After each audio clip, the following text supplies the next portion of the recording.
A husband returning from work finds his wife cooking. With much longing for his dear wife, he gives a sweet little kiss on her cheek, then another, and many more.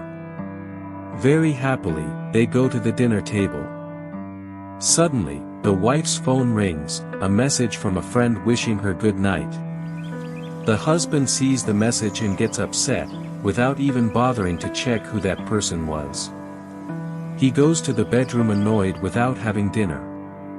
The wife looks at her husband and thinks, no, he's not right. He didn't even care to know who it was, getting upset over a simple message. I'm not going to indulge him, he's not a child.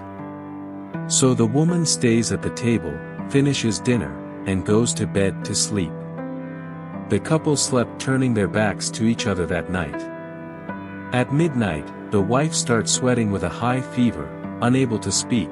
She touches her husband's back. And he, turned away with a "don't bother me" look, removes her hand from him. The woman, out of breath, ends up dying from a heart attack. In the morning, he wakes up, prepares his things for work, takes a shower. He sees that his wife is still in bed, sees that she is not very well, but thinks, I won't speak to her until she speaks to me first. So, he dresses, has breakfast, and goes to work. In the evening when the husband returned from work, he saw a beautiful watch in a store that charmed him. And he bought it to give to his wife. When he arrived home, the husband was happy.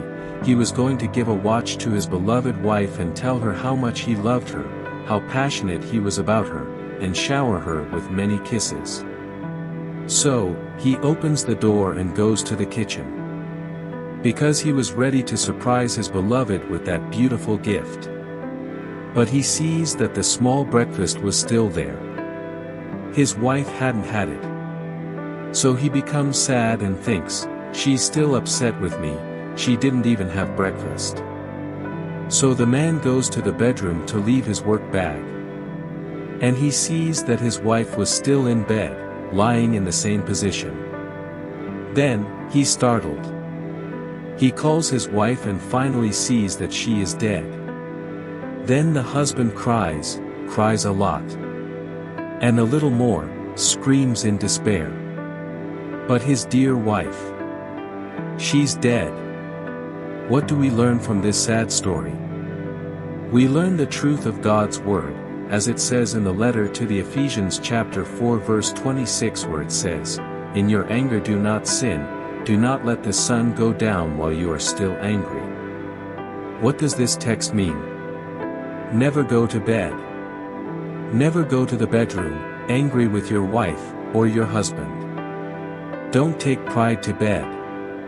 We don't know what tomorrow holds. So, take good care of your love your wife, love your husband, give them many treats. Shower them with kisses, tell them how much you love them, fill them with affection and love. Don't put it off until tomorrow. Tomorrow may be too late. Stop and think. Things don't always go the way we want. Sometimes, we have to make sacrifices, we have to sacrifice for love and for loving. And remember, there are no perfect people, there are true loves.